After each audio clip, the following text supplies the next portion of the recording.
इसमें हम लोग पढ़ेंगे किसके बारे में, नॉर्मेलिटी के बारे में, और कोशिश करूंगा कि फॉर्मेलिटी भी पढ़ा दूं, फॉर्मेलिटी कर न दूं, फॉर्मेलिटी पढ़ा दूं, और अगर समय बचता है तो देखते हैं बहुत सारी चीजें पढ़ा देंगे। साथ लिखने का प्रयत्न करिएगा और समझने की कोशिश करिएगा, पूरे इफिशिएंट तरीके से हम काम करेंगे। मेरे सरकार हेडिंग डाल दीजिए नॉर्मेलिटी।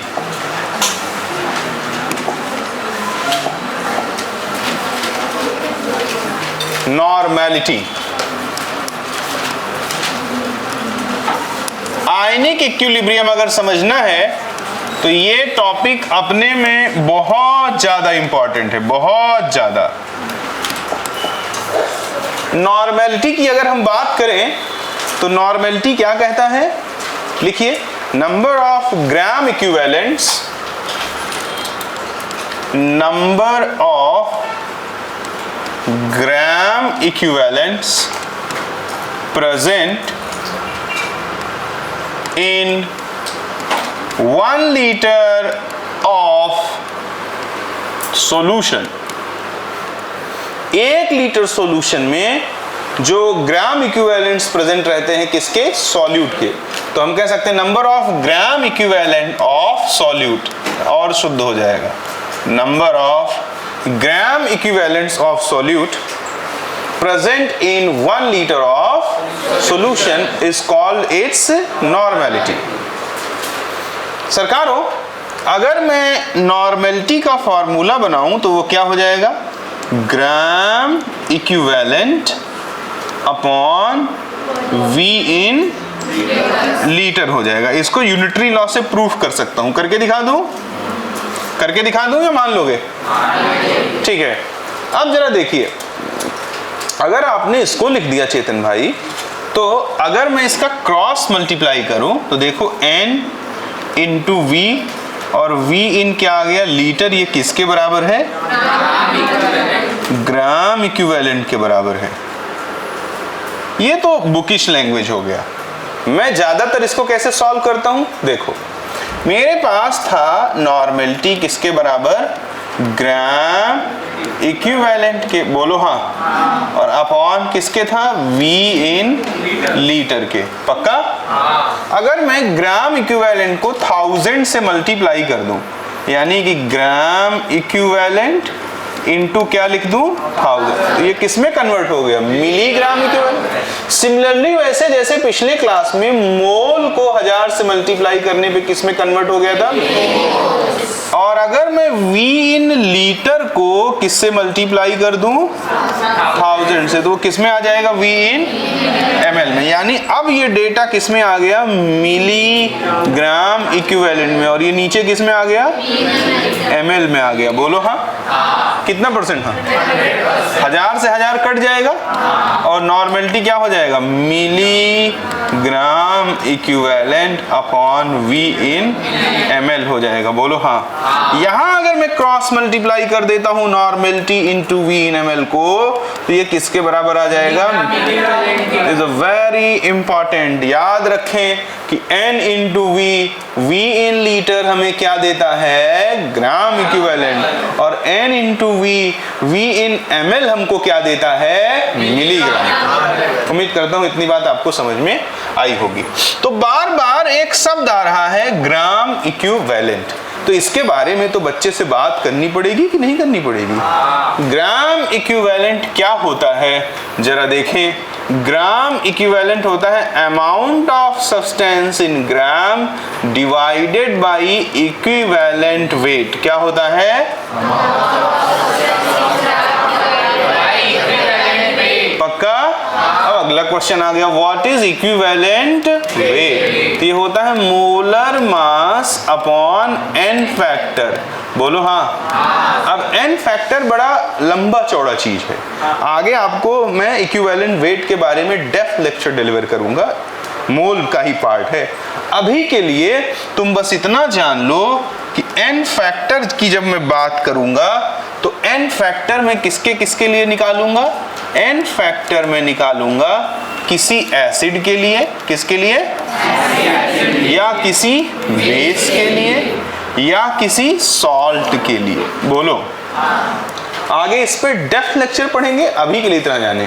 देखिए जैसे कोई एसिड है, मान लीजिए HCl है, मान लीजिए H2SO4 है, मान लीजिए H3PO4 है, मान लीजिए H3PO3 है, मान लीजिए H3PO2 है, मान लीजिए HNO3 है। ये बहुत सारे एसिड्स हो गए कि नहीं? तो एक मोल एसिड, क्या बोला? एक मोल एसिड जितने मोल H आयन देगा उसको ही उसका वैलेंसी फैक्टर कहते हैं। तो ये एक मोल H आयन देगा, इसका एक मोल 2 मोल H आयन देगा, इसका एक मोल 3 मोल H आयन देगा, इसका एक मोल 2 मोल H आयन देगा, इसका एक मोल 1 मोल H आयन देगा और इसका एक मोल 1 मोल H आयन देगा। अब क्वेश्चन उन बच्चों के लिए जो अच्छे से नहीं पढ़ाई किए हैं पहले, उनको आ जाएगा सर यहाँ 3 हाइड्रोजन था आपने तीनों रिलीज करा दिया, यहाँ 3 था आपने 2 ही कराया, सर यहाँ 3 था आपने 1 ही कराया, कैसे? तो इसके लिए हमें इनका स्ट्रक्चर जानना पड़ता है। देखो H3PO4 ऐसे होता है, P double bond O, OH, OH और OH, और H3PO3 ऐसे होता है, OH, P double bond O, OH, H, sorry ये OH, H और P double bond O, H, H, OH, H3PO2 ऐसा होता है। बोलो, तो जो ऑक्सीजन हाइड्रोजन से बंधा हुआ है वही एक्वस सॉल्यूशन में टूटता है, क्योंकि वही बॉन्ड मोर पोलर होता है। आवाज सुनाई दी आपको मेरी? क्या बोला मैंने? जो हाइड्रोजन किससे, यही है फोकस, इसी बोलते हैं फोकस। क्या सुना? कि जो हाइड्रोजन ऑक्सीजन से बंधा होता है वही एक्वस मीडियम में टूटता है। तो इसमें कितने बंधे हैं? 3। इसमें कितने बंधे हैं? 2। इसमें कितने बंधे हैं? इसलिए ये 3 H आयन देगा, ये 2 H आयन देगा और एक H आयन देगा। उम्मीद करता हूं कि समझ में आया। तो इनका वैलेंसी फैक्टर यानी कि एंड फैक्टर, इसे वैलेंसी फैक्टर 1 हो जाएगा, इसका 2, इसका 3, इसका 2, इसका 1 और इसका 1 हो जाएगा।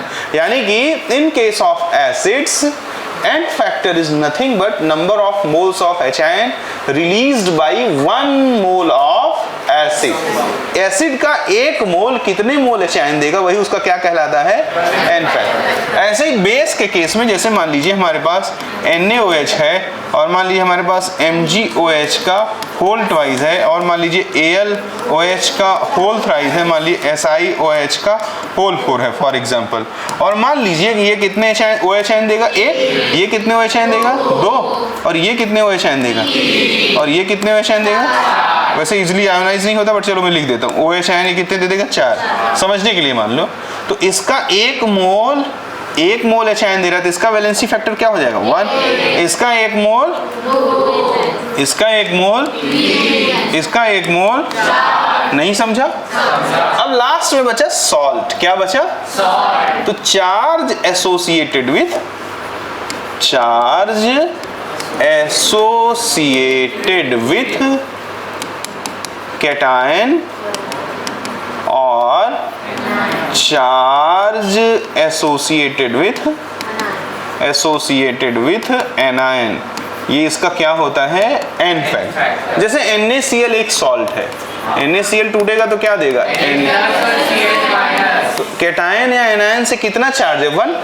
मैग्नीट्यूड की बात करें तो इसका एन फैक्टर कितना हो जाएगा? अगर हमारे पास कहीं लिखा है Al2SO4 का, मैं फिर बोल दे रहा हूं ये एन फैक्टर के बारे में कंप्लीट जानकारी नहीं है, आगे उसको पढ़ाएंगे बहुत डेप्थ में।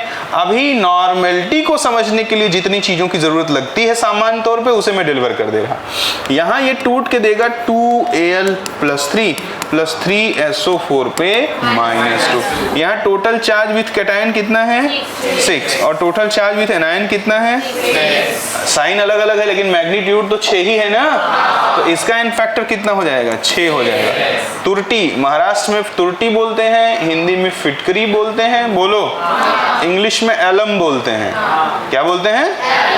ठीक है, तो एलम का फॉर्मूला क्या होता है? K2SO4 Al2SO4 का होल थ्राइस डॉट 24H2O। इसका अगर तुमसे पूछे n फैक्टर तो तोड़ डालो, देखो ये किस में टूटेगा, 2K प्लस SO4 पे -2 plus 2Al plus 3 plus 3SO4 पे -2। टोटल चार्ज विथ कैटायन ये देखो 2 और ये 2 3 6 प्लस 8 हो गया ना, और टोटल चार्ज विथ एनायन -8। दिखा कि नहीं दिखा? 2 3 जा 2 1 जा 6 प्लस 2, ठीक है, वेरी गुड। अब मोहर सॉल्ट का फार्मूला बताएंगे चेतन भाई। मोहर सॉल्ट, बैठे बैठे बताइए।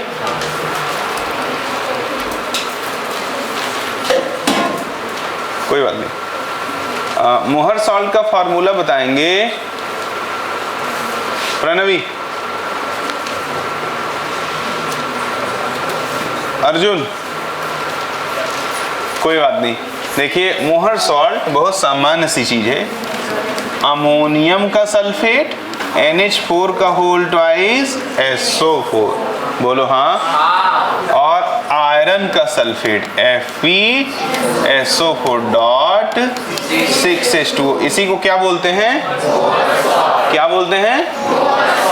ठीक है, इसको तोड़ोगे तो ये 2NH4 का प्लस हो जाएगा, प्लस SO4 पे माइनस, और Fe पे ये +2, SO4 पे ये 6 वाटर मॉलिक्यूल अनआयोनाइज्ड फॉर्म में पड़े रहेंगे। हाइड्रेटेड वाटर मॉलिक्यूल है तो देखो +2 और +2, टोटल पॉजिटिव चार्ज कितना हो गया, और -2 और -2 टोटल नेगेटिव चार्ज कितना। तो बताओ कि वैलेंसी फैक्टर कितना हो जाएगा, 4। Total charge associated with cation या total charge associated with anion. पक्का?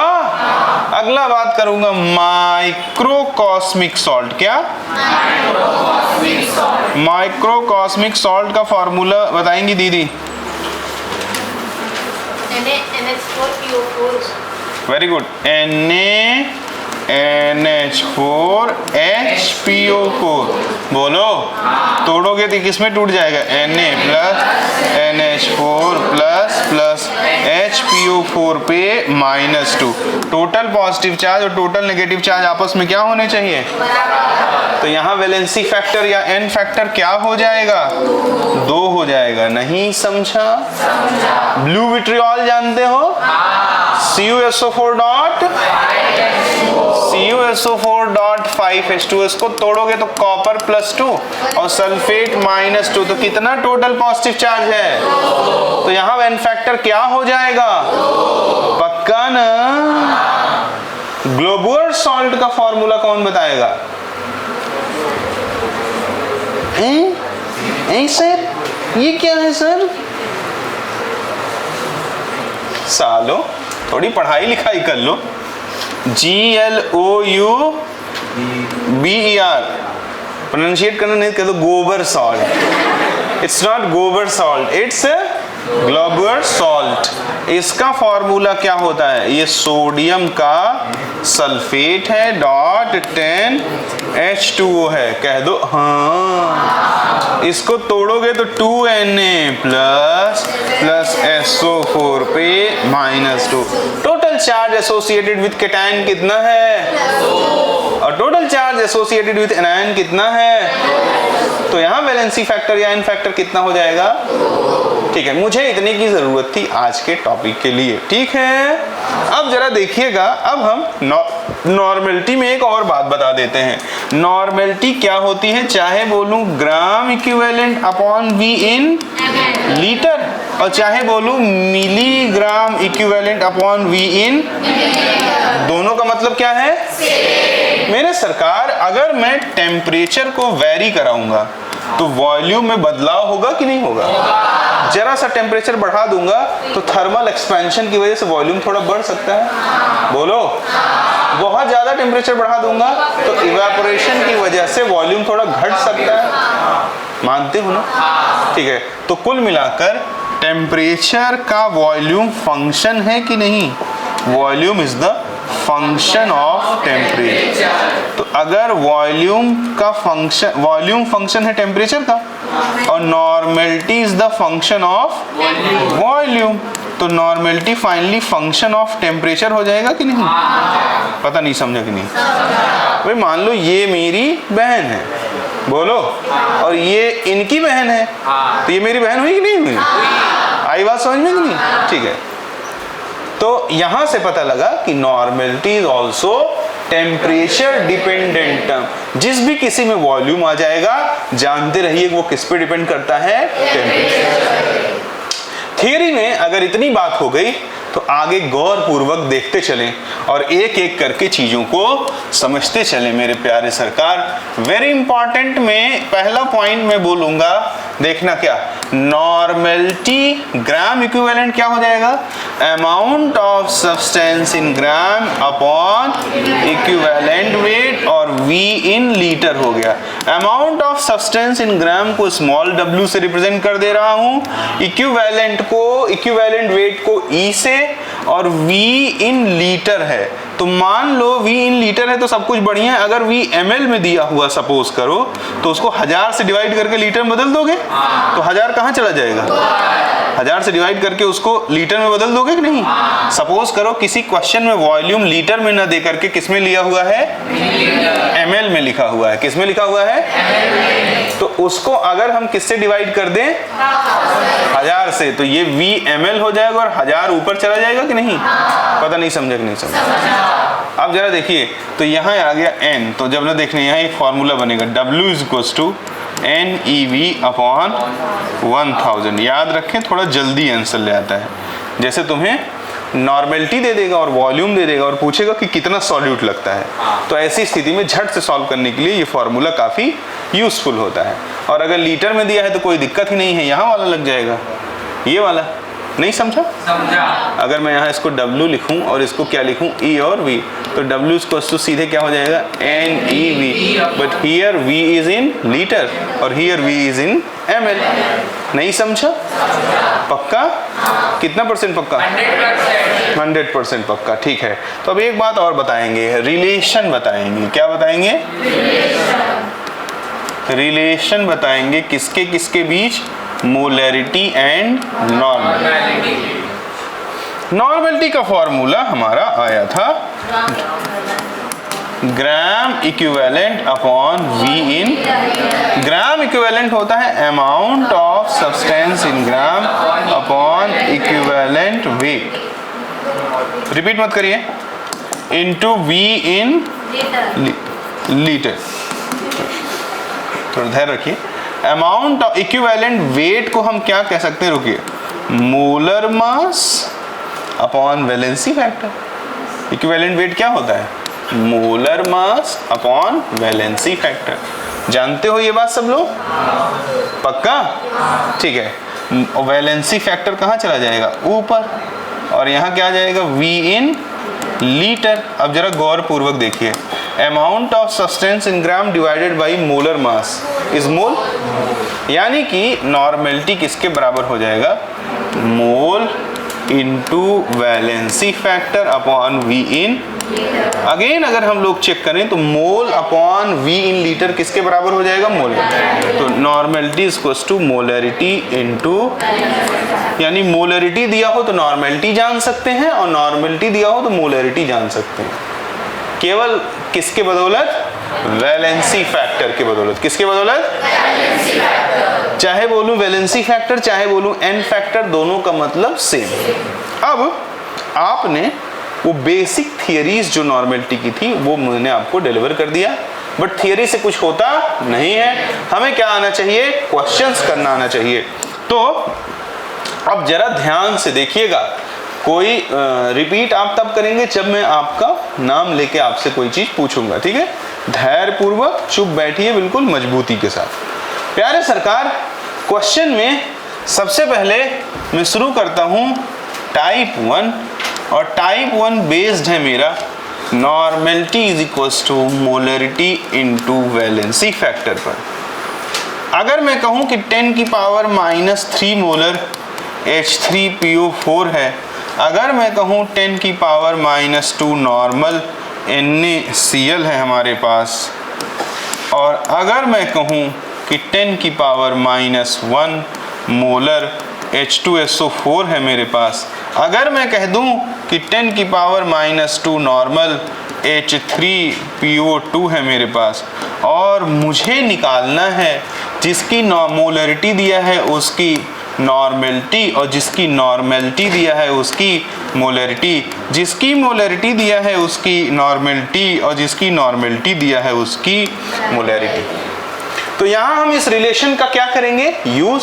सबसे पहले वैलेंसी फैक्टर H3PO4 के लिए हमारा वैलेंसी फैक्टर 3 हो जाएगा, NaCl के लिए हमारा वैलेंसी फैक्टर 1 हो जाएगा। चार्ज एसोसिएटेड विद कैटायन या चार्ज एसोसिएटेड विद, यहाँ इसके लिए जो वैलेंसी फैक्टर है वो 2 हो जाएगा, यहाँ इसके लिए वैलेंसी फैक्टर जो है वो 1 हो जाएगा।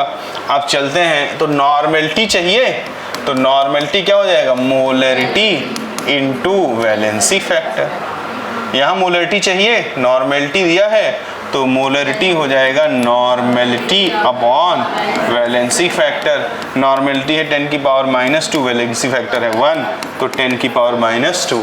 यानी जिन एसिड बेस या सॉल्ट के वैलेंसी फैक्टर 1 होते हैं उनकी नॉर्मेलिटी और उनकी मोलरिटी आपस में क्या होती है, समान होती है। अगर यहाँ आ जाएं तो यहाँ हमको चाहिए नॉर्मेलिटी, तो हो जाएगी मोलरिटी इनटू वैलेंसी फैक्टर। यहाँ हमें क्या चाहिए, मोलरिटी, तो हो जाएगी नॉर्मेलिटी अपॉन वैलेंसी फैक्टर। उम्मीद करता हूँ कि आपको ये बात समझ में आई होगी। ये पहला प्रकार था जो कि बहुत ही आसान है। क्या किसी बच्चे को इसमें कोई समस्या है, हो तो पूछ सकता है, किसी को कोई प्रॉब्लम नहीं। अब दूसरा प्रकार जो टाइप 2 है हमारा नॉर्मेलिटी में, वो टाइप 2 को गौर पूर्वक देखिए। टाइप 2 में आपको अमाउंट दिया रहेगा और वॉल्यूम वेरी कराएगा। जैसे मान लीजिए कि हमसे कहता है कि 98 ग्राम H2SO4 is present in number 1 10 liter H2O, number 2 10 ml H2O, number 3 10 centimeter cube H2O, number 4 10 decimetre cube H2O, number 5 10 millimetre का क्यूब H2O, और नंबर 6 हमारा हो जाएगा मान लो 10 सेंटीमीटर 10 डेसीमीटर। हो गया, हाँ हो गया, लगभग सभी हो गए जो हमें ज़्यादातर यूज़ में आते हैं। कहता है कि 98 ग्राम है किसका, H2SO4 का, मौजूद है वो इतने इतने सॉल्यूशन में, तो हमें हर स्थितियों में क्या निकालना है, नॉर्मेलिटी। तो देखें कितना आसान है, बहुत ही आसानी से अपन चलेंगे। यूनिट कन्वर्जन को ध्यान में रखते हुए नॉर्मेलिटी होता है gram equivalent upon V in litre, कितना है 10। ग्राम इक्विवेलेंट क्या होता है, amount of substance in gram divided by equivalent weight upon 10 हो जाएगा। अब इक्विवेलेंट वेट तुमको मैंने सिखाया था, इक्विवेलेंट वेट होता है molar mass upon n factor. N factor बोलूं या दोनों का मतलब, मोलर मास हमारा 98 है और वैलेंसी फैक्टर 2 है तो 49। तो इक्विवेलेंट वेट कितना हो गया प्यारे, तो यहाँ पे कितना डाल देंगे 49, तो 98 अपॉन 49 अपॉन 10, ये 2 बार गया और कितना आ गया पॉइंट। कोई तकलीफ, किसी को कोई तकलीफ नहीं। अब इधर देखो ये 10 ml है, now we have to convert this into litre. तो यहाँ से नॉर्मेलिटी क्या हो जाएगा, ग्राम इक्विवेलेंट, वो तो वही आएगा, amount of substance in gram divided by equivalent weight upon V in litre. 10 ml का मतलब कितना लीटर, 10 डिवाइडेड बाई 1000, पक्का ना। तो ये कितना हो जाएगा, ये हो गया 2 इंटू 1000 अपॉन 10, तो ये कट गया और 200 नॉर्मल आ गया। नॉर्मलिटी क्या आ गई, नहीं समझा। जैसे आया 10 सेंटीमीटर क्यूब, तो अब तुमको मालूम होना चाहिए कि 10 सेंटीमीटर क्यूब का मतलब 10 ml है, क्योंकि जो 1 सेंटीमीटर क्यूब होता है वो 1 ml के बराबर होता है। अगर 1 सेंटीमीटर क्यूब 1 ml के बराबर होगा तो जो ऊपर आंसर आया है वही आंसर फिर आ जाएगा। अगले केस में चलूं। अब यहां मालूम होना चाहिए कि 1 डेसीमीटर क्यूब 1 लीटर के बराबर होता है, तो 10 डेसीमीटर क्यूब 10 लीटर के बराबर हो जाएगा। जो पहला आंसर है वही फोर्थ में आंसर हो जाएगा, and it is equals to 0.2। अब 10 मिलीमीटर क्यूब है, क्या है? 10 मिलीमीटर। तो तुम्हें मालूम होना चाहिए कि 1 लीटर में 10 की पावर 6 मिलीमीटर क्यूब होता है, तो 1 मिलीमीटर क्यूब में 1/10 की पावर 6 लीटर होगा। बोलो। और x मिलीमीटर क्यूब में x/10 की पावर 6 लीटर, यानी मिलीमीटर को लीटर में बदलना हो 10 की पावर 6 से डिवाइड करना पड़ता है। यही तो अर्थ निकला यहाँ इतनी देर से। तो अब हम यहाँ क्या कर देंगे मेरे प्यारे सरकार, ग्राम इक्विवेलेंट 2 आ जाएगा और 10 डिवाइडेड बाई 10 की पावर 6 कर देंगे, तो ये क्या हो जाएगा 2 × 10 की पावर। नहीं समझा? इस केस में क्या था, अमाउंट को फिक्स रखते हुए उसने किसको वेरी करा दिया? बोलो। छोटी छोटी बातें हैं जो फिजिक्स केमिस्ट्री में बार बार आती हैं, इन कन्वर्जन से हम बच नहीं सकते, इन्हें हमें सीखना है। अगले में टाइप 3 की बात करता हूं। टाइप 3 में एकदम ऐसे कैसे करेगा बताऊं? नॉर्मेलिटी दिया रहेगा और वेट पूछ लेगा। क्या दिया रहेगा? पक्का?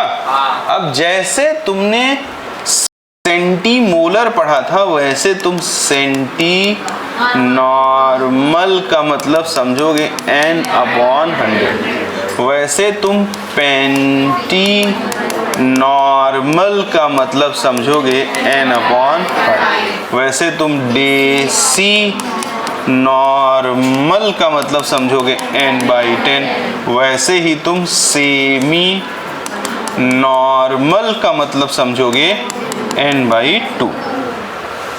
अब तुम्हें पूछेगा, देखो, amount of H2SO4 required to prepare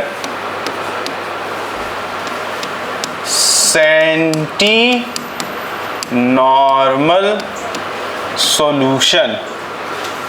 पहले मुझे चाहिए 50 ml, फिर मुझे चाहिए सेंटी नॉर्मल के लिए कितना चाहिए, ये ऐसे कर देता हूँ और अच्छा क्वेश्चन बताता हूँ। To prepare 50 ml centinormal. दूसरा क्वेश्चन है 100 ml डेसी नॉर्मल। और बच्चों तीसरा क्वेश्चन है 150 ml सेमी नॉर्मल। ठीक है? कह रहा है कि कितना अमाउंट H2SO4 का लगेगा अगर मुझे बनाना हो 50 ml centinormal, 100 ml decinormal या 150 ml। ठीक है, तो देखो यहां तुम इसको कई तरीके से कर सकते हो। जल्दी से करने के लिए मैंने तुम्हें फॉर्मूला बताया W = NeV/1000। We are interested for W क्योंकि पूछ क्या रहा है, अमाउंट ऑफ H2SO4। H2SO4 का अमाउंट पूछ रहा है ना। तो देखो पहले केस के लिए W कैसे निकालूंगा, नॉर्मेलिटी कितना चाहिए, centinormal. What is the meaning of centinormal? Equivalent weight of H2SO4 अभी निकाले थे 49। वॉल्यूम कितना कह रहा है, 50। वॉल्यूम कितना है, 1000। एक लाइन में आंसर आ गया कि नहीं? आवाज नहीं आई, बोलो। दूसरा केस देखो। दूसरे केस में वॉल्यूम 100 ml चाहिए और नॉर्मलिटी डेसी नॉर्मल है। डेसी बोले तो 1/10। इक्विवेलेंट वेट इनटू कितना ml चाहिए, 100 डिवाइडेड बाई 1000। तीसरे केस में देखें नॉर्मेलिटी कितना है? इक्विवेलेंट वेट और वॉल्यूम अपॉन 1000। एक लाइन में बात बनी कि नहीं? यानी कि अगर चीजों को एक सिस्टम से जाना जाए और क्लासिफाई करके पढ़ा जाए तो उनको पकड़ पाना बहुत ही आसान है, नहीं तो एक कियोस्क के साथ पढ़ने पे थोड़ा सा परफॉर्म करने में समस्या आती है। उम्मीद करता हूँ कि आपको ये तरीका समझ में आया भी होगा और अच्छा भी लगा होगा। आगे गुणा भाग है वो आप कर लीजिएगा। कितने टाइप हो गए? 3। अब देखें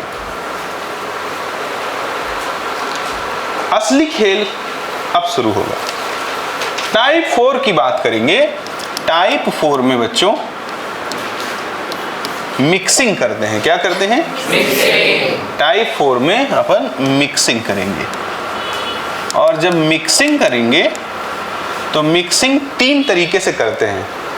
किसी एसिड या किसी बेस में पानी डाल के, एसिड में एसिड डाल के, या बेस में बेस डाल के, ये एक केस हो गया। और तीसरा है एसिड में बेस या बेस में एसिड डाल के। उम्मीद करता हूँ आपको ये बात समझ में आई होगी। पढ़ाने से पहले मैं एक बात बोल देता हूँ, किसी सॉल्यूशन को डाइल्यूट करने से कभी भी सॉल्यूट का अमाउंट परिवर्तित नहीं हो जाता। इसका उदाहरण एहसास करना है तो ले लो, 1 गिलास में शरबत बना लो और 10 चम्मच उसमें मान लो आपने शक्कर डाल दिया।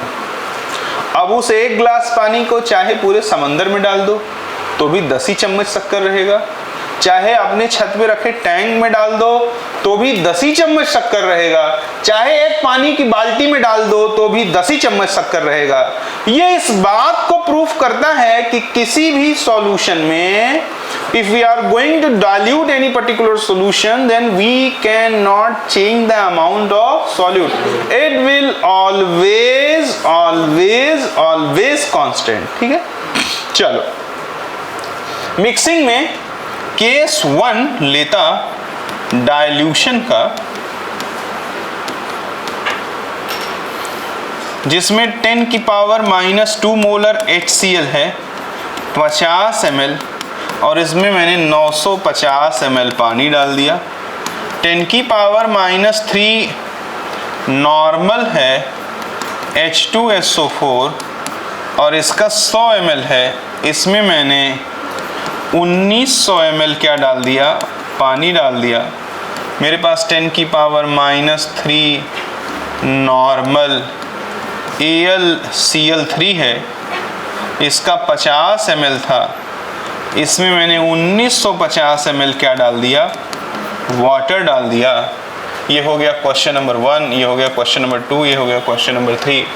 मेरे पास 10 मोलर BaCl2 था और इसका मेरे पास 150 ml था, इसमें मैंने 850 ml क्या डाल दिया? पानी डाल दिया। और 4 क्वेश्चन हो गए। 5वें क्वेश्चन में मैं ले देता हूँ कि मेरे पास मान लीजिए Na2SO4 का होल थ्राइस है, इसका मेरे पास 10 की पावर -1 मोलर 500 ml है और इसमें मैं 9500 ml क्या डाल देता हूँ? पानी। और मुझे सभी सॉल्यूशन का पानी डालने के बाद नॉर्मेलिटी चाहिए, यानी कि मैं डाइल्यूशन कर रहा हूं। मेरे प्यारे सरकार, अगर मैं मिलीग्राम इक्विवेलेंट पता लगाऊं तो पानी डालने से पहले और पानी डालने के बाद का जो मिलीग्राम इक्विवेलेंट होगा, क्या वो बदलेगा? नहीं बदलेगा। यानी कि मैं नॉर्मेलिटी निकालूं तो क्या होगा? मिलीग्राम इक्विवेलेंट अपॉन V इन ml होगा। मिलीग्राम इक्विवेलेंट इसका जरा देखो, 10 की पावर -2, ये मोलर है ना, बट इसका वैलेंसी फैक्टर कितना है? 1। तो जो होगी मोलरिटी वही होगी। तो 10 की power -2 into V in ml, यही तो होता है ना milligram equivalent. Normality into V in ml, इसी को क्या बोलते हैं? Milligram equivalent. जैसे molarity into V in ml क्या था? मिलीमोल, वैसे normality into V in ml क्या होगा? Milligram equivalent. तो देखो जरा 10 की पावर -2 इंटू 50 हो गया, अपॉन कितना हो जाएगा ये? 1000।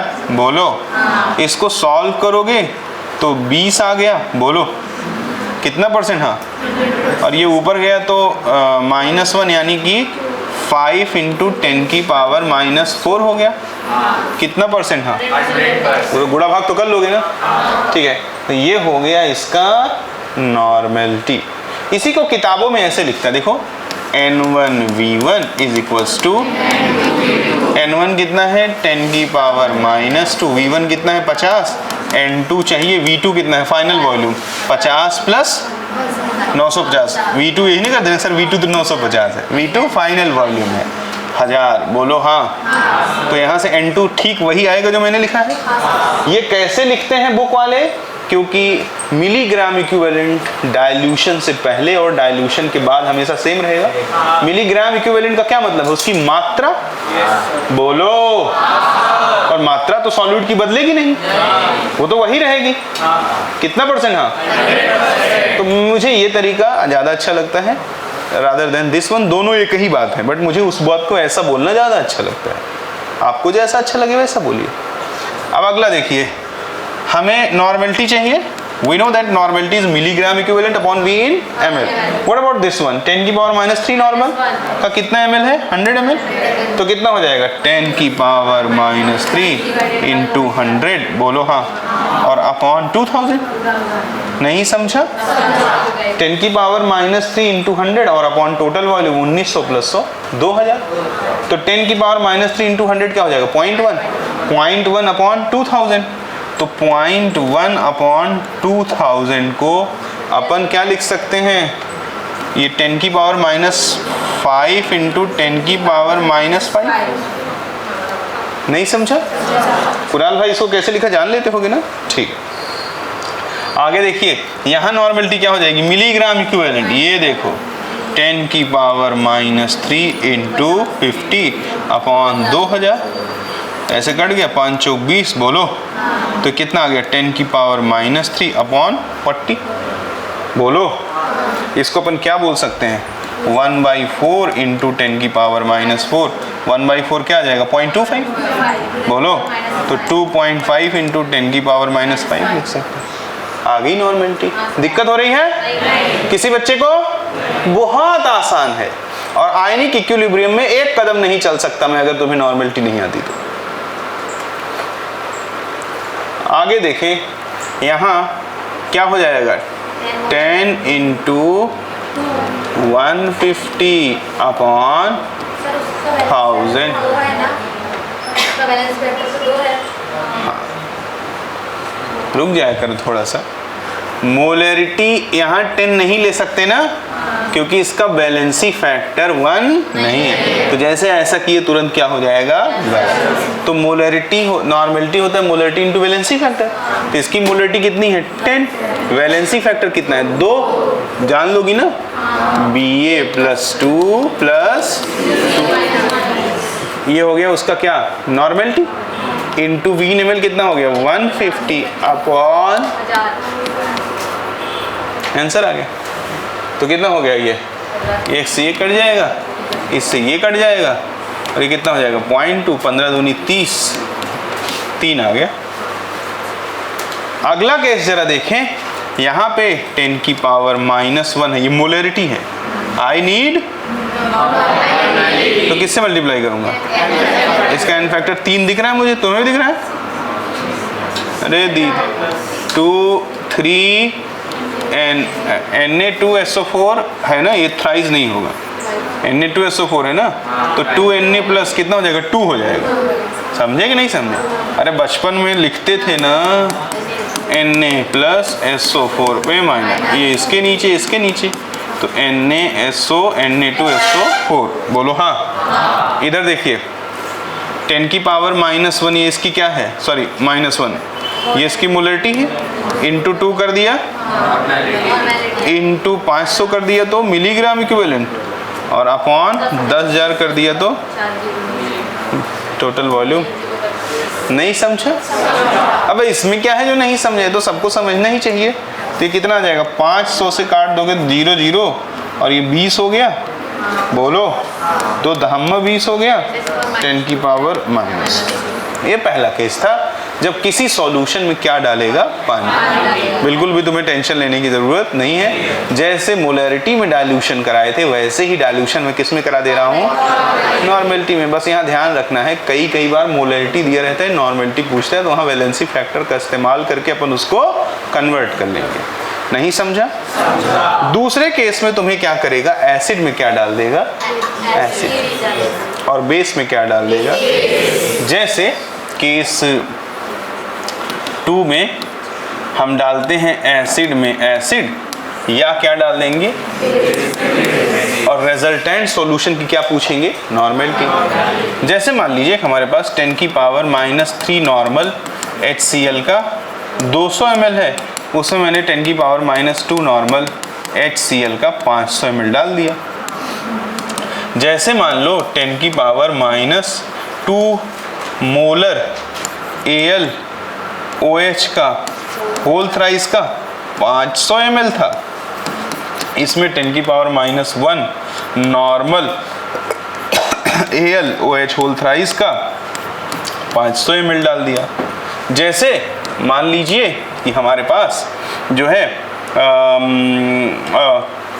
10 नॉर्मल H2SO4 था और इसका 50 ml था, इसमें मैंने 10 नॉर्मल H2SO4 का क्या डाल दिया, 50 ml डाल दिया।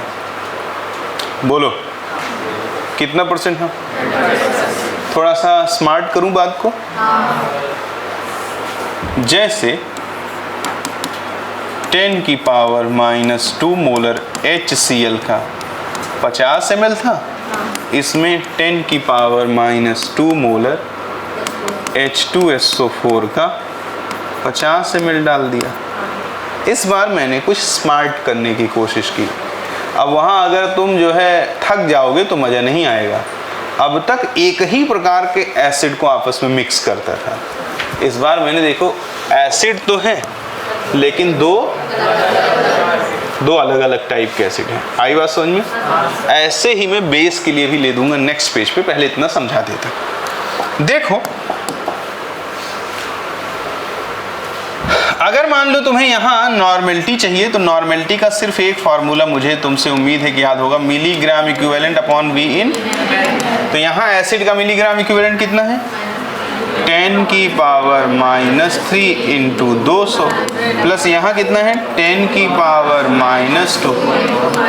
ये टोटल मिलीग्राम इक्विवेलेंट हो गया अपॉन टोटल V इन ml कितना हो गया, 7। आंसर आ गया। बोलो सॉल्व करना चाहते हो तो इसको तुम क्या बोल सकते हो, 0.2 और +5 अपॉन 700, 5.2 अपॉन 7 इंटू 10 की पावर -2। बोलो हाँ कितना परसेंट, हाँ तो इसको तुम सॉल्व करोगे तो डेसिमल लगाओगे 7 7 49, बोलो, और 49 में 3 जोड़ोगे तो 52 आ जाएगा, 7 चौक 28, बोलो, यानी कि इंटू 10 की पावर -2 यानी 7.4 इंटू 10 की पावर -2। गुणा भाग तो कर लोगे ना, ये आपसे उम्मीद कर सकता हूँ, ठीक है। आगे देखें, दूसरे में देखिए बेस है। अब बेस में तुमसे तुरंत गलती हो जाएगी अगर तुमने दिस इंटू दिस कर दिया। यहाँ नॉर्मेलिटी दी है बट यहाँ, तो first of all we have to convert molarity into the. तो बच्चों ये इसका वैलेंसी फैक्टर कितना है, 3। तो नॉर्मेलिटी होता है molarity into valency factor. Molarity is 10 की power -2। What is normality, is the right answer. तो इसका 3 इंटू 10 की पावर, ये बात समझा, चंचल समझा, इंटू वॉल्यूम इन ml कितना है 5, प्लस यहाँ सीधे नॉर्मेलिटी दी है तो यहाँ बदलने की ज़रूरत। तो 10 की पावर -1 इंटू 500 अपॉन 1000। बोलो हाँ अगर इसको सॉल्व करोगे तो 5 3 जा 15, बाकी वो 100 और 10 की पावर माइनस 2 1 हो जाएगा। और प्लस इधर कितना आ गया 50 और यहाँ कितना आ गया 1000, तो 65 आ गया डिवाइडेड बाई 1000 यानी कि 0.06। This is the normality of the final solution. नहीं समझा? अब तीसरे में देखें। तीसरे में आप पाएंगे कि कंसंट्रेशन सेम है और वॉल्यूम भी सेम है, कोई प्रॉब्लम तो, और एन फैक्टर वगैरह तो सेम ही। अब अगर इसे मैं अलग पेज पे सॉल्व करूं तो नॉर्मेलिटी हो जाएगा milligram equivalent upon V in ml। 10 normal 10 ml था, 10 नॉर्मल 10 ml था अपॉन 20, तो ये क्या हो जाएगा 200 डिवाइडेड बाई 20 कितना आ गया 10। कुछ सीखा? इक्वल कंसंट्रेशन के, क्या बोला? इक्वल कंसंट्रेशन के, इक्वल वॉल्यूम को अगर मिला दिया जाए तो एसिड हो या बेस उसके कंसंट्रेशन में कोई परिवर्तन नहीं होता, जो पहले रहता है वही। इसको थोड़ा और अच्छे से विजुअलाइज कर देता दो बातों को। ये बात समझ में आया आपको? इस क्या ओवरऑल क्या रिजल्ट निकला? इक्वल कंसंट्रेशन के इक्वल वॉल्यूम को आपस में मिलाएं तो उनका कंसंट्रेशन बदलता। इतनी बात समझ में आई आपको? अब ये बवासीर केस है कि नहीं? बवासीर केस का हम इलाज कर देते हैं। यहां हम कंबाइंड नॉर्मेलिटी नहीं निकाल सकते, नॉर्मेलिटी ऑफ एच आयन निकाल सकते हैं। अब गौर पूर्वक सुनना, यहां हम निकालेंगे नॉर्मेलिटी ऑफ HCl। क्या हो जाएगा? टोटल मिलीग्राम इक्विवेलेंट कितना है? जो होगा मोलरिटी वही होगा। जरा कंसंट्रेशन का लेवल बढ़ा दो, जो होगा मोलरिटी वही होगा। तो 10 की power -2 into 50 upon total volume कितना है? तो कितना हो गया? 10 की पावर -2 अपॉन 2, आधा हो गया। बोलो सावधानी से, कितना हो गया? जो उसका पहले था नॉर्मेलिटी उसका आधा हो गया कि नहीं? नहीं समझा? अब जरा निकालो नॉर्मेलिटी ऑफ H2SO4। क्या निकालो? 10 की पावर -2 इंटू 50 अपॉन 100। फिर ये क्या हो गया? 10 की पावर -2 अपॉन 2।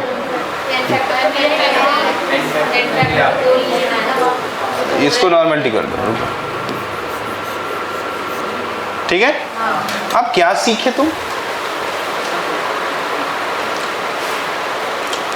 अगर कभी भी इक्वल वॉल्यूम मिक्स किया जाए और वो दोनों सेम हो तब तो कंसंट्रेशन पे कोई परिवर्तन नहीं।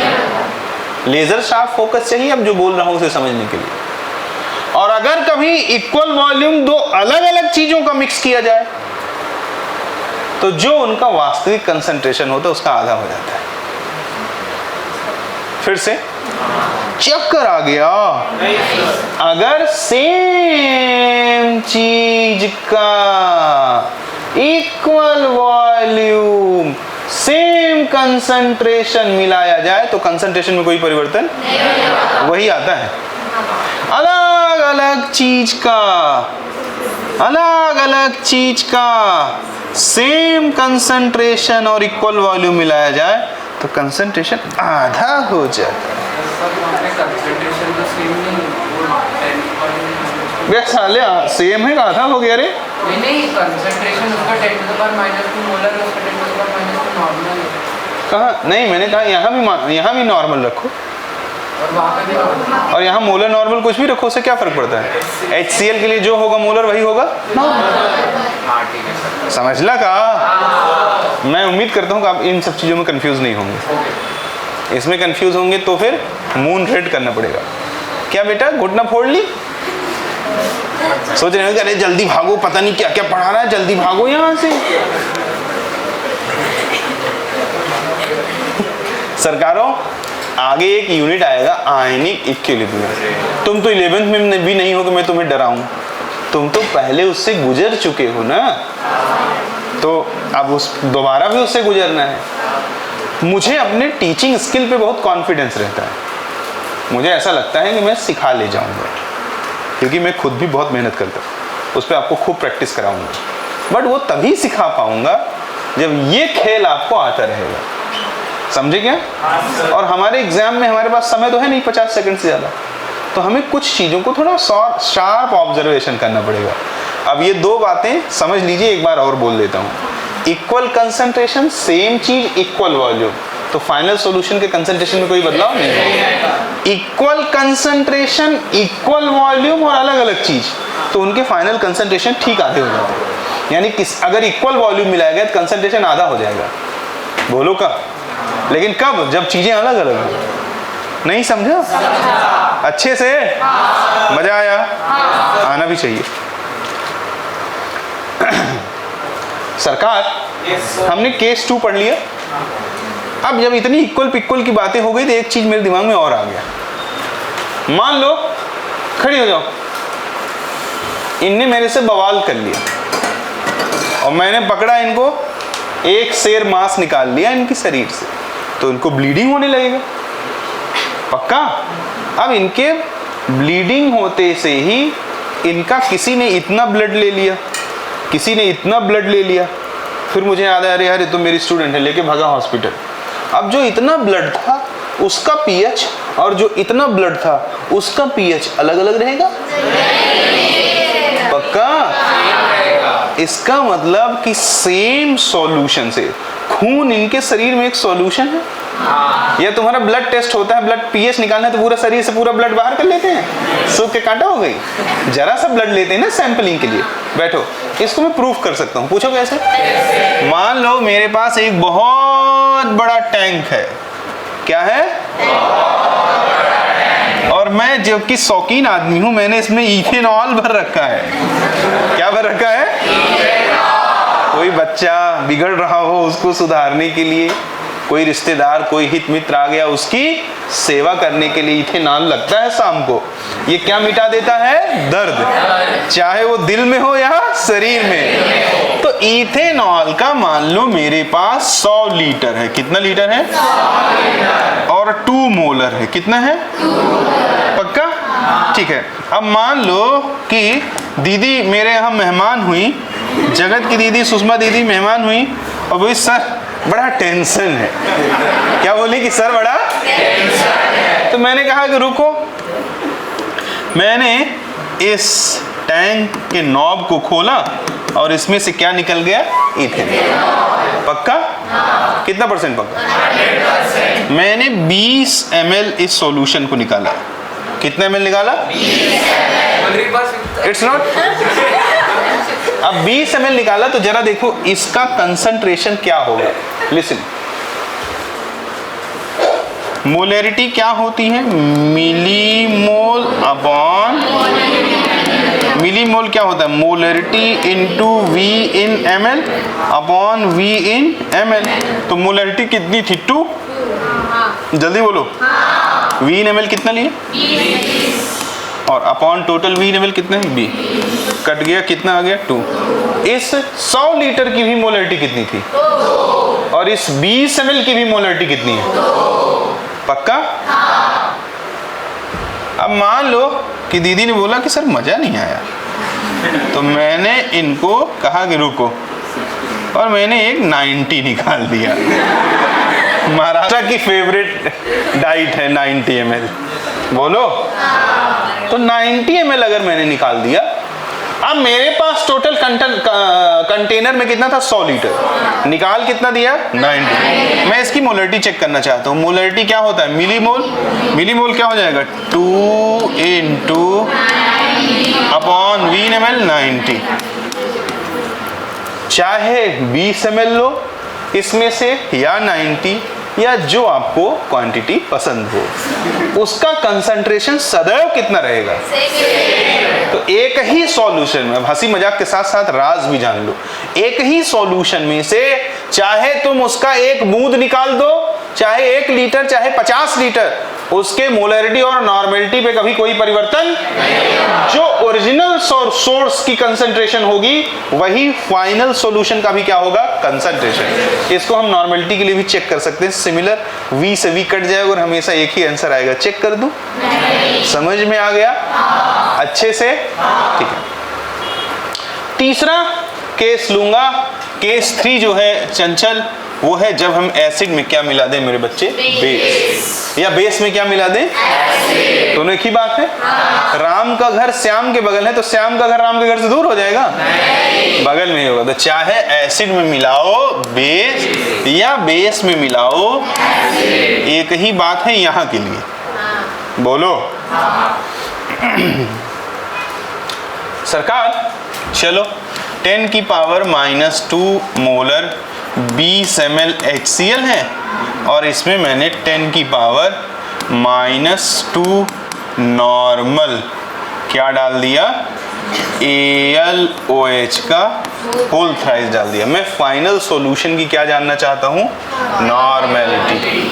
मैंने दूसरा क्वेश्चन ले दिया 10 ml, मैंने दूसरा क्वेश्चन ले दिया 10 की पावर -2 मोलर 20 ml है मेरे पास H2SO4 और उसमें मैंने 10 की पावर -2 नॉर्मल 10 ml क्या डाल दिया, AlOH का होल थ्राइस।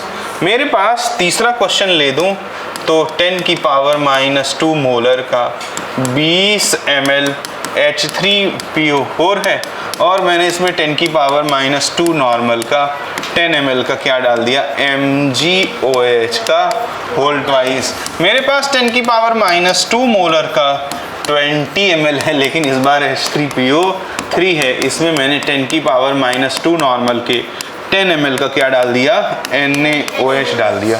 4 क्वेश्चन बहुत है, ठीक है। लॉ ऑफ इक्विवेलेंस कहता है संसार की सारी रिएक्शन ग्राम इक्विवेलेंट या मिलीग्राम इक्विवेलेंट के रेशियो में होती हैं।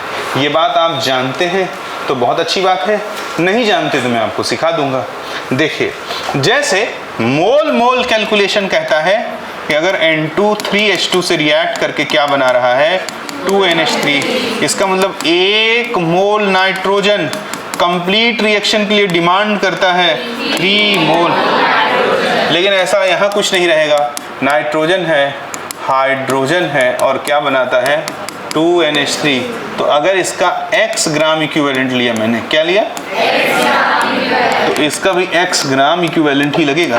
तो धरती की सारी रिएक्शन ग्राम इक्विवेलेंट या मिलीग्राम इक्विवेलेंट के रेशियो में होती हैं, उसमें मोलर कोफिशिएंट का कोई फर्क नहीं।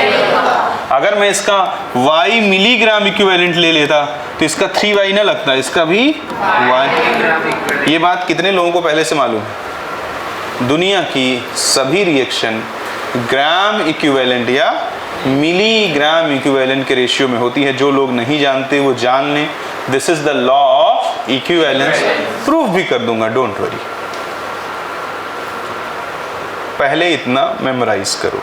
याद हुआ ये बात? ठीक है। अब इसका मैं निकाल दूंगा मिलीग्राम इक्विवेलेंट। ध्यान पूर्वक देखना, कितना हो गया, 10 की पावर -2 इंटू 20 यानी 0.2। बोलो भैया, इसका मिलीग्राम इक्विवेलेंट निकाल दूंगा 10 की पावर -2 इंटू 10 यानी कि 0.1। बोलो किसके मिलीग्राम इक्विवेलेंट ज्यादा है, किसके? तो इसका 0.1 मिलीग्राम इक्विवेलेंट इसका कितना लेगा, क्योंकि यहाँ तो मोलर कोफिशिएंट का कोई फर्क पड़ता नहीं। बोलो, तो इसका कितना बचेगा? तो फाइनल सॉल्यूशन एसिडिक होगा कि बेसिक? पहली चीज एसिडिक होगा और उसकी नॉर्मेलिटी क्या हो जाएगी, 0.1 डिवाइडेड बाई 30। नहीं समझा? इसी को किताबों में फॉर्मूले से सॉल्व करते हैं। n is equals to N1V1 minus N2V2, तो ये 0.2 माइनस 0.1 अपॉन 30। सेम आंसर आया कि नहीं? M1V1 वाला फार्मूला सभी क्वेश्चंस पे नहीं लगता, लेकिन N1V1 वाला फार्मूला सभी क्वेश्चन पे लगेगा, क्योंकि नॉर्मेलिटी के केस में मोलर कोफिशिएंट का कोई रोल नहीं होगा। तो तुम चाहो तो फार्मूला यहाँ हर जगह लगा सकते हो, और चाहो तो जो मैंने किया उसको करने से कुछ दिखता है, फार्मूला लगाने से कुछ दिखता नहीं, इसलिए आगे आयनिक वगैरह में बच्चे को दिक्कत होती है। मैंने क्या किया, मैंने इसका मिलीग्राम इक्विवेलेंट निकाला 0.1, इसका निकाला 0.2। अब मैं जानता हूँ कि दुनिया की सभी रिएक्शन किस रेशियो में होती है, या मिलीग्राम इक्विवेलेंट। तो इसका 1.1 इसका कितना खाएगा, इसका बचेगा कितना? तो अब मुझे जब मिलीग्राम इक्विवेलेंट पता लग गए तब मैं नॉर्मेलिटी नहीं निकाल पाऊंगा। But obvious. दूसरे केस में आओ, ये मोलरिटी दी हुई है, सावधान हो जाओ। तो नॉर्मेलिटी क्या हो जाएगा, मल्टीप्लाइड बाई 2, क्योंकि नॉर्मेलिटी होता है मोलरिटी इंटू वैलेंसी फैक्टर। इसका वैलेंसी फैक्टर कितना है, 2, ये तो जानते हो ना। तो इसका नॉर्मेलिटी क्या हो जाएगा, 2 इंटू 10 की पावर इंटू 20, यानी कि 2 इंटू 10 की पावर माइनस 0.4। यहाँ आ जाओ, क्योंकि सीधे नॉर्मेलिटी दी। फिर इसका 0.1 इसका कितना खाएगा, उसका कितना बचेगा, तो कितना वॉल्यूम है टोटल? ठीक है, आगे सॉल्व कर लोगे ना। आगे कुछ लॉजिक है क्या? लॉजिक है जो मैं सिखा। देखो अप्रोच देखो कैसे मैं सोचता हूँ। अगला क्वेश्चन देखें, ये इसके मिलीग्राम इक्विवेलेंट कितने हो जाएंगे, 3 इंटू 20.6। इसके कितने हो जाएंगे, इसका 0.1 इसका कितना खाएगा, तो उसका कितना बचेगा, और टोटल वॉल्यूम कितना? इधर आ जाओ, ये मोलर है, वी वांट इट्स नॉर्मेलिटी। तो इसका वैलेंसी फैक्टर 2, H3PO3 का 2 होता है, पीछे बताया ना। H3PO4 का 3, H3PO2 का, तो ये 2 इंटू 20 इंटू 10 की पावर माइनस कितना आ गया, इसका कितना आ गया, तो 0.3। अब लेकिन नेचर इसका कैसा होगा, एसिडिक, इसका भी कैसा होगा, एसिडिक, इसका भी कैसा होगा, इसका भी कैसा होगा, because the gram equivalent of acid is much more greater than the gram equivalent of base. उम्मीद करता हूँ समझ में आया। पक्का? कितना परसेंट पक्का? समझ में आया कुछ, पल्ले पड़ा कुछ? ठीक है, अब देखिए, दुनिया का कोई भी एसिडिक या बेसिक सॉल्यूशन हो, क्या बोला,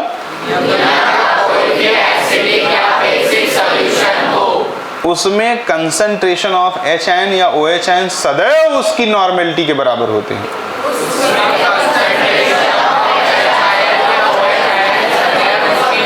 यानी कि किसी एसिड में अगर तुम्हें H आयन चाहिए तो वो किसके बराबर होगा, किसी बेस में अगर तुमको OH आयन चाहिए तो वो भी किसके बराबर होगा, कंसंट्रेशन। समझे क्या? दिखा दूं, प्रूफ कर दूं? देखो, मान लो 2 मोलर हमारे पास H2SO4 है, बोलो, और 1 लीटर है। ये टूट के क्या देगा, 2H प्लस और प्लस, पक्का? अब मुझे कंसंट्रेशन ऑफ H आयन चाहिए। क्या चाहिए, कंसंट्रेशन ऑफ H आयन। मैंने क्या बोला है, कंसंट्रेशन ऑफ H आयन या OH आयन सदैव किसके बराबर होता है? ध्यान से देखो, 2 मोलर 1 लीटर है ना, तो इसके पास मोल्स कितने हो गए, 2 इंटू 1, क्योंकि molarity into V in litre क्या होता है, मोल, और मोलरिटी V इन ml क्या होता है, ये तो भी कल पढ़ाया था। तो ये उसके मोल हो गए, कितने लीटर में, 1 लीटर, क्योंकि ओवरऑल वॉल्यूम कितना है, 1 लीटर। तो अगर इसके 2 मोल हो गए तो जरा देखो, इसके 1 मोल से इसका कितना बनता है, इसके 2 से इसका कितना बनता है, नहीं समझ?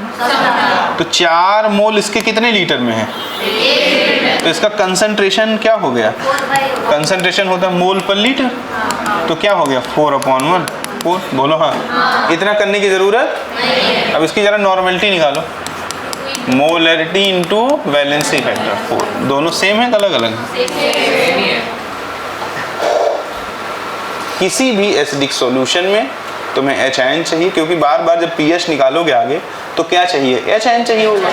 तो हमें कुछ नहीं करना, केवल उसकी क्या निकाल देनी है। और किसी भी बेसिक सॉल्यूशन में अगर OH चाहिए तो हमें कुछ नहीं करना, क्या निकाल देती हूँ। समझ में आया? यही काम बेस के लिए करूँगा, करूँ? इच्छा तो नहीं है करने की। तो यहाँ से आपका समाप्त हो जाता है क्या, नॉर्मेलिटी। अब कल लास्ट में मोलरिटी पे एक क्वेश्चन लिया था, सेम क्वेश्चन नॉर्मेलिटी के लिए ले करके थोड़ी डाइवर्सिटी क्रिएट करते। जैसे NaCl है, AlCl3 है और MgCl2 है। इसका 10 नॉर्मल 100 ml है, इसका 10 नॉर्मल 600 ml है और इसका 2 नॉर्मल 400 ml है। ठीक है, हमसे कहता है निकालो normality of Na plus, normality of Al+3 और नॉर्मेलिटी ऑफ Mg+2 और नॉर्मेलिटी ऑफ Cl-। NaCl टूटेगा तो क्या देगा, AlCl3 टूटेगा तो, और MgCl2 टूटेगा तो। ठीक है, अब जरा देखना बच्चों, सोडियम के मिलीग्राम इक्विवेलेंट, शांत रहना, 10 × 100,000, जो वही इसका 1 मिलीग्राम इक्विवेलेंट से इसका 1 और इसका 1 बनेगा। तो अगर इसका टोटल मिलीग्राम इक्विवेलेंट कितना आ गया, 1000, तो सोडियम का मिलीग्राम इक्विवेलेंट क्या होगा, 1000। तो मिलीग्राम इक्विवेलेंट क्या हो गया, 1000 डिवाइड बाई V ml कितना हो गया, 1000। तो इसकी नॉर्मेलिटी कितनी आ गई,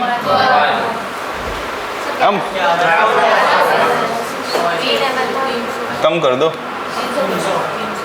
बोलो, इधर आ जाओ। नॉर्मेलिटी ऑफ Al+3, इसके मिलीग्राम इक्विवेलेंट कितने होंगे, अपॉन कितना, Mg+2,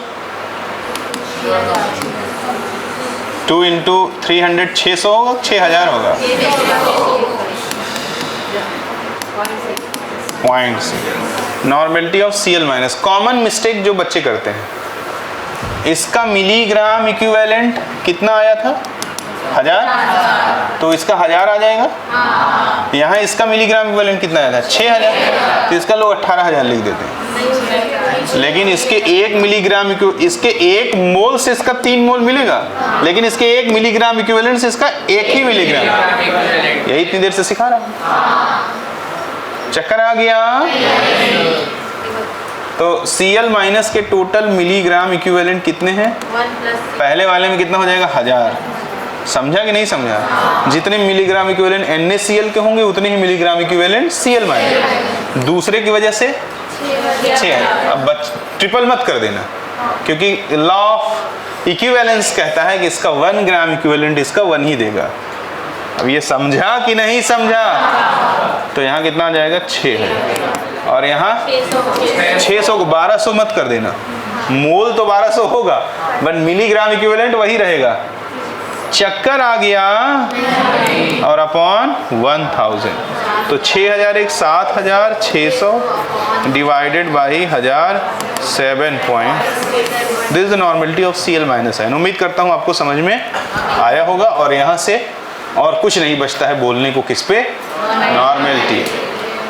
अगर इतनी बात श्रीमानों ने जान लिया तो बातें तो मेरे पास खत्म हो नहीं सकती। आगे हम लोग पढ़ेंगे फॉर्मेलिटी। क्या पढ़ेंगे, फॉर्मेलिटी। देखा गया कि कुछ ऐसी चीजें हैं जो किसी पर्टिकुलर सॉल्वेंट में एसोसिएट हो जाती हैं। जैसे उदाहरण के तौर पे देखा जाए, फॉर एग्जाम्पल, अगर हम बेंजोइक एसिड को बेंजीन में ले लें तो ये झट से बेंजोइक एसिड डायमराइज कर जाता है। क्या करा जाता है? डायमराइज कर जाता है। तो जो कोई सॉल्यूट किसी पर्टिकुलर सॉल्वेंट में एसोसिएट हो जाते हैं, डायमर बना लेते हैं या ट्राइमर बना लेते हैं या टेट्रामर बना लेते हैं, उन्हीं के लिए फॉर्मेलिटी निकाला जाता है। तो सबसे पहला और इम्पॉर्टेंट बात इसका ये है कि formality is calculated only for those solute which associate in any particular solvent। ये सिर्फ उसके लिए निकाला जाता है जो किसी पर्टिकुलर सॉल्वेंट में क्या हो जाते हैं? एसोसिएट। फॉर्मेलिटी जैसे कि बेंजोइक एसिड बेंजीन में डाल दिया गया तो क्या बना दिया? डायमर। अब यहाँ जो इसका मास मोलर, एक मोल का जो मास होगा वो मोलर मास कहलाएगा, जो कि 122 आता है, चाहो तो निकाल लो।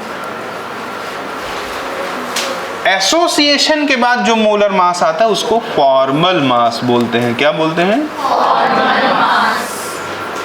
डेफिनेशन क्या हो गया? मास आफ्टर एसोसिएशन। बोलो हाँ।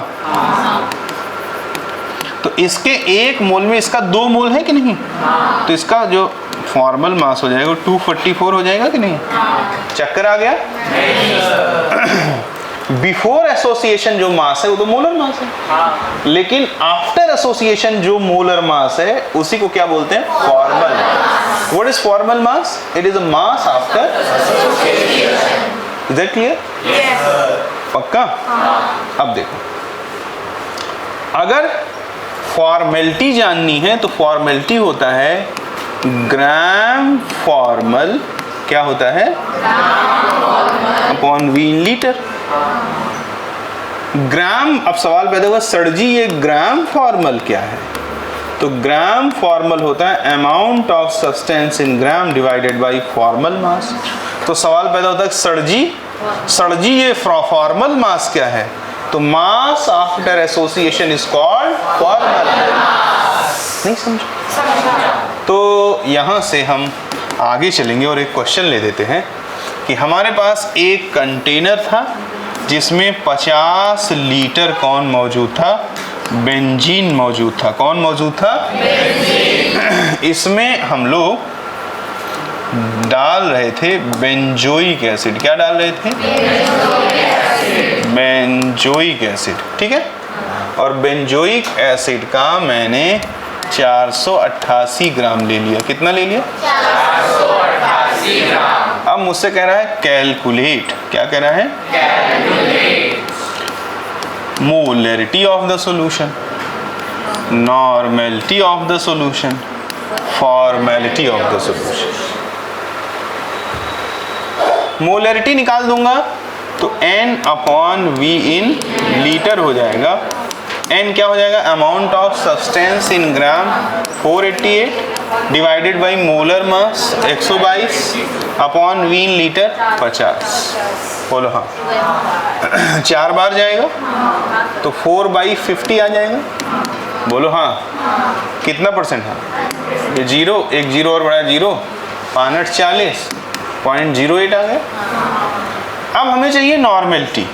नॉर्मेलिटी क्या हो जाएगा? Gram equivalent upon V in. Gram equivalent क्या हो जाएगा? Amount of substance in gram divide by equivalent weight. इसका इक्विवेलेंट वेट वही होगा जो इसका मोलर वेट होगा। पूछो कैसे? ये देखो, कार्बोक्सिलिक एसिड मोनोबेसिक आयन होता है। मोनोबेसिक यानी एक ही एच आयन देगा, और अगर इसका एक मोल एक ही एच आयन देगा तो इसका वैलेंसी फैक्टर कितना हो जाएगा? 1। और अगर किसी का वैलेंसी फैक्टर 1 होता है तो जो होगा उसका इक्विवेलेंट वेट वही होगा उसका मोलर वेट, क्योंकि इक्विवेलेंट वेट क्या होता है? Molar mass upon valency factor. तो अगर इसका वैलेंसी फैक्टर 1 हो गया तो मोलर मास अपॉन 1 हो जाएगा कि नहीं हो जाएगा? कितना परसेंट? हाँ, in this case equivalent weight is the molar mass. नहीं समझा? तो जो होगा मोलर मास वही होगा इक्विवेलेंट वेट। तो अपॉन क्या हो गया V 50 और फिर कट के क्या आ गया 0.08। ये सब करने की कोई ज़रूरत नहीं थी क्योंकि हम लोग क्या जानते हैं, normality equals to molarity into valency factor. तो नॉर्मेलिटी क्या हो जाएगा, मोलरिटी कितना आया था 0.08 और वैलेंसी फैक्टर कितना हुआ, तो वही क्या हो जाएगा नॉर्मल। ये करने की कोई ज़रूरत इसलिए कर दिया कि अगर सिर्फ नॉर्मेलिटी पूछ रहा होता तब क्या करते, तब तो हमारे पास और कोई विकल्प नहीं मौजूद था, तब तो हमें ये करना ही करना पड़ता। अब आगे चलेंगे और फॉर्मेलिटी की बात करेंगे। तो फॉर्मेलिटी होता है gram formal upon V in litre. बोलो हाँ। ग्राम फॉर्मल क्या हो जाएगा, amount of substance in gram और डिवाइडेड बाई फॉर्मल। बस यही गलती मत करना प्लीज, यहाँ 122 मत ले देना। यहाँ फॉर्मल मास क्या होगा 2 अपॉन वी इन लीटर 50। तो क्या हो जाएगा 50 दशमलव लगाए 0 5 चौका 20। This is the formality of the solution. It is part of your syllabus. आई बात समझ में? पक्का? तो हमने और क्या पढ़ लिया, फॉर्मेलिटी पढ़ लिया। It is calculated only in case of association. Time है हमारे पास? कितने बजे तक थी क्लास? 3:30। तुम तो चाह रहे हो कि जल्दी भागे यहाँ से? हाँ ठीक है, कोई बात नहीं। तुमने फीस दिया है, कोई मामूली चीज दी है?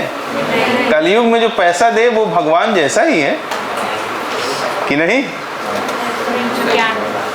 ठीक है, तो इतनी बात आपको समझ में आई है तो बहुत अच्छी बात।